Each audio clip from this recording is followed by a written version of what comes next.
Okay, welcome everybody. My name is Jason Bennington. I'm the Employment Support Services Specialist here at Vocational Rehabilitation. I'll be facilitating this informational video today. Today we are going to be addressing some new changes that are coming. We will be talking about service rate revisions for all services provided by our community rehabilitation programs throughout the state of Utah. I'd like to first mention some of the reasons why these changes are necessary.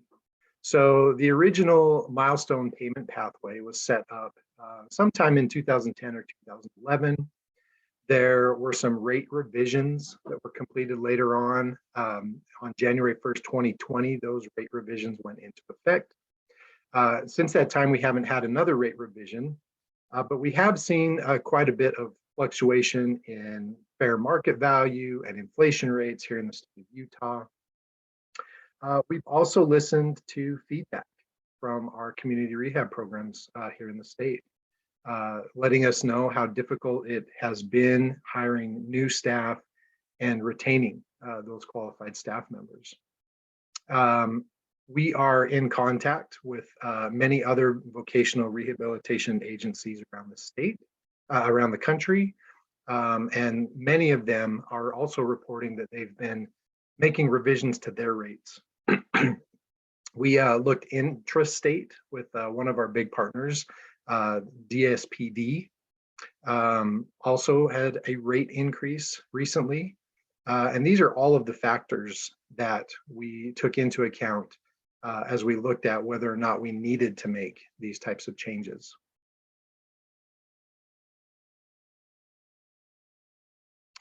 So having gathered all of that information and having decided that it was necessary to make some changes, up here on the screen, we've listed several of the things that we used in making these changes. We've looked at inflation, which is a pretty big deal right now.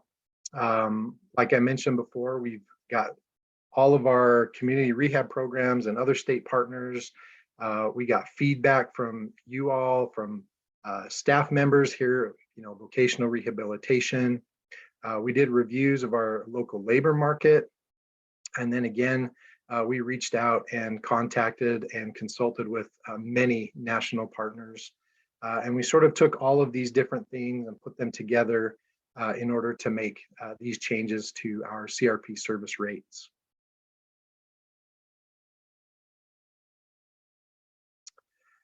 So these are the new rates. These rates are going to go into effect on July 1st, 2022. I'm not going to read through all of them. They're going to be part of the presentation. It can be shared, it can be accessed. We'll talk about where these rates can be found a little bit later in the presentation, but this is what they look like. And all of them follow a pretty standard percentage increase, but we'll get into that just a little bit more. So first of all, in order to locate all of the new rates, here you can see all the different ways you can find the new rates and approval levels. Approval levels have remained the same, but all of these rates will be updated in the client service manual. You can look in chapter 12 to look for your approval rates, and then the fee schedules are in appendix B of chapter 12. All policy relating to supported employment, customized employment, transition pre-ETs are found in chapters 22, chapter 30, and chapter 25. There are some additional resources that will be put in the Vocational Rehabilitation Resource Manual, the VR Resource Manual, which is located on the Employee Gateway or intranet. And then CRPs all have additional resources found on that vendors and community partners webpage.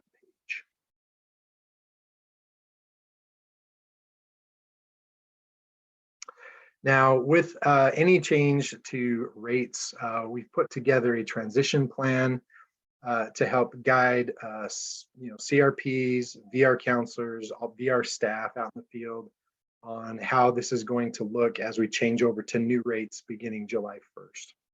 So we put together a few scenarios, a few examples here that we'll kind of go through so that we hopefully all understand what it's going to look like.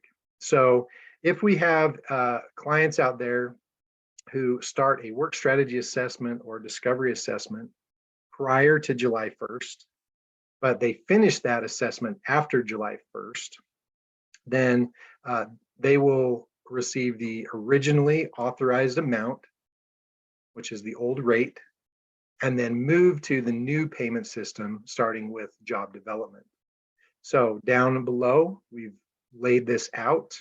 The work strategy assessment would be paid out at one of the two old rates, either $240 or $520, and discovery would be paid out at the old rate of $2,000.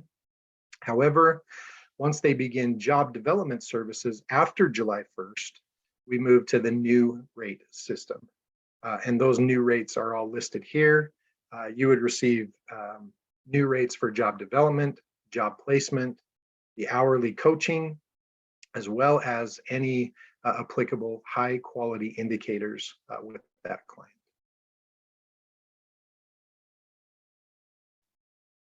So here we have another scenario. We have a client that started job development prior to July 1st. They have not been placed yet. They haven't started job coaching or any of those types of things. So we will be looking at paying the old rate for placement.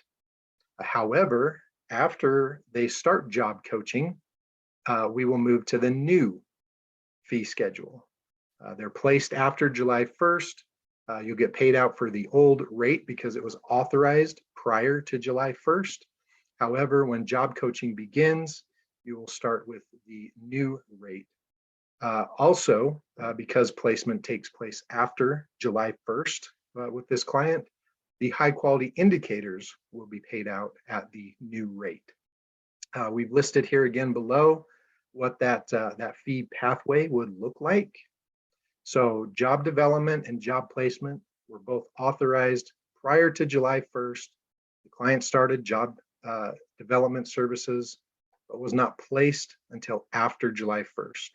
So job development and placement fees will be the old rates, and then job coaching and high quality indicators will be at the new rate.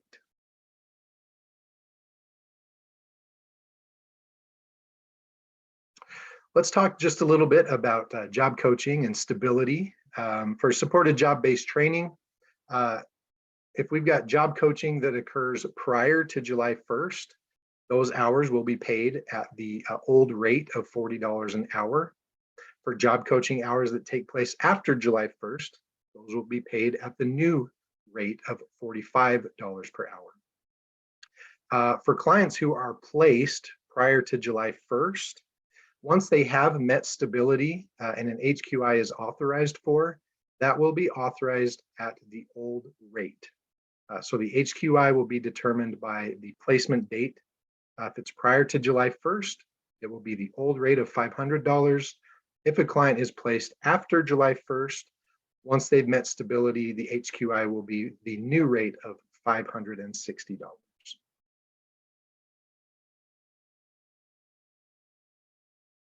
We have something similar for supported employment and customized employment. All hours that take place prior to July 1st are paid at the old rate of $40 an hour, and coaching hours after July 1st will be paid at the new $45 rate. The same thing applies to high quality indicators. The placement date determines which of the two rates you're going to use for the high quality indicator. A placement date prior to July 1st is paid at the old rate, and a placement date after July 1st will be paid at the new rate of $560.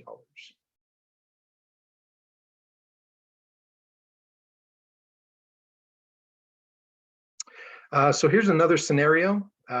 We've got a client, they started job development in April 21st. They were placed June 14th. Job coaching began immediately and continues for several months. And the client is determined stable in October later this year. So below, we've got an example of what these authorizations should look like.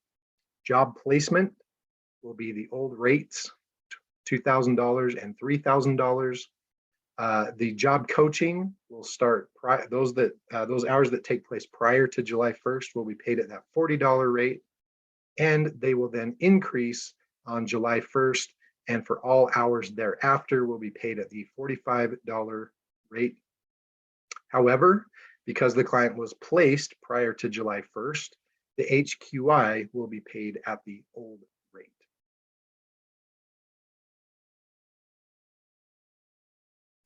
Let's talk for just a moment about a scenario where a client might lose their job. So if a client loses their job after July 1st, CRPs won't be paid any further placement according to our second placement policy that we have.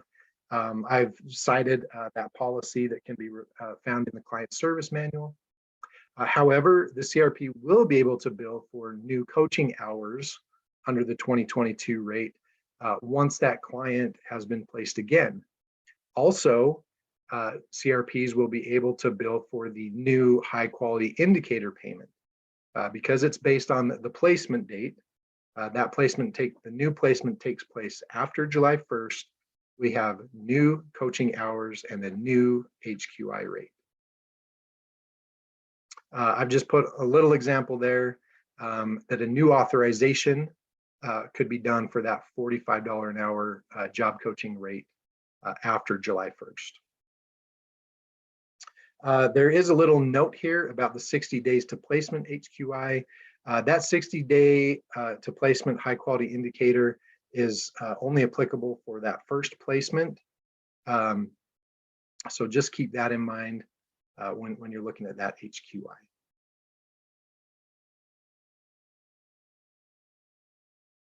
I want to talk just briefly about second placements. So as most are aware, Voc Rehab does require CRPs to provide that additional placement if a client loses a job. There are rare instances, though, where we might be able to authorize for a second placement. I've listed some of the extenuating circumstances here that might warrant that, which include the business might relocate or close, the client might relocate and move too far away from that place of employment, or there might be some type of health or safety concern that comes up in that job. A few things to keep in mind when we're looking at the possibility of a second placement authorization. The client must have at least 6 months of job placement stability. The counselor has to complete a client service recommendation, which goes to the district director for approval. And then in other even more rare cases, district directors may approve second development and placement authorizations.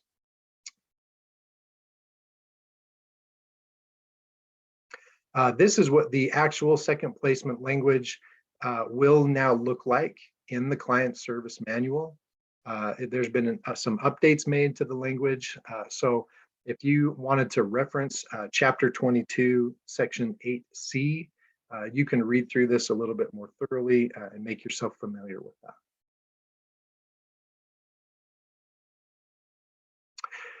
Now, as we looked at rates, we also looked at temporary work experience and work-based learning experience. So if there's a client that started job development activities relating to one of these two services prior to July 1st, the old rates are going to apply. If a client begins either of these services prior to July 1st, but they weren't placed until after July 1st, the old development fee will apply at $250, but the new placement rate will apply, which is $500. For any TWE or Weebly services that are authorized for after July 1st, they will be paid at the new rates, which are both $500. That's one rate that we just doubled it from $250 to $500.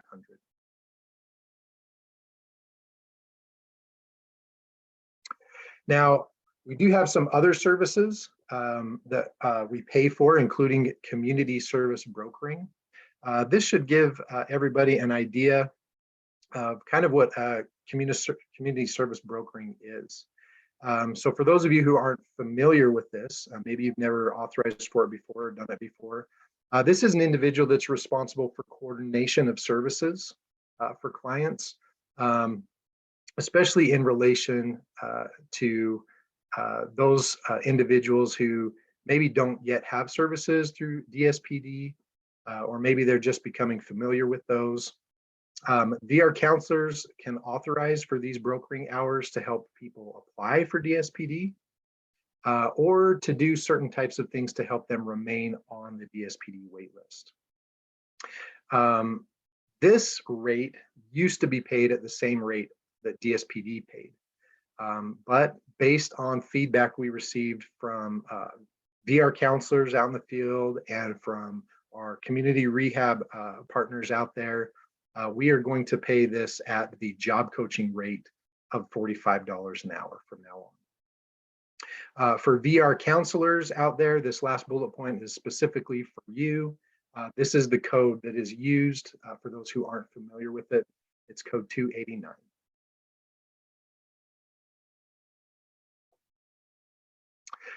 We do have some update regarding the rural high quality indicator. As we've basically reached out to counselors around the state and just hearing back from them, we've taken that feedback and we made a pretty big change to this high quality indicator. So the rural high quality indicator is now going to be paid at 2 points in service provision. There will be one payment at job development. This will go out with the job development auth. It can be billed with that job development authorization, and it will be for a full $560. When the client is placed and they're found stable, another high quality indicator can be paid of $560 for a rural client. So in total, there can be 2 high quality indicators paid for a rural client.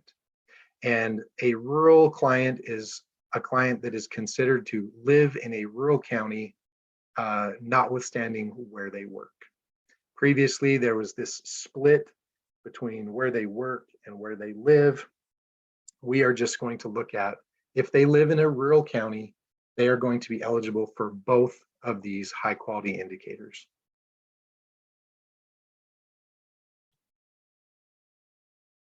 I want to thank everybody for watching this video. If you do have any questions or comments, you can reach out either to myself at jbennington@utah.gov, or you can reach out to Amy Langoni, who is the Transition and Supported Employment Coordinator, at her email or phone number that is listed there. Thank you, everybody, again, and we'll see you soon.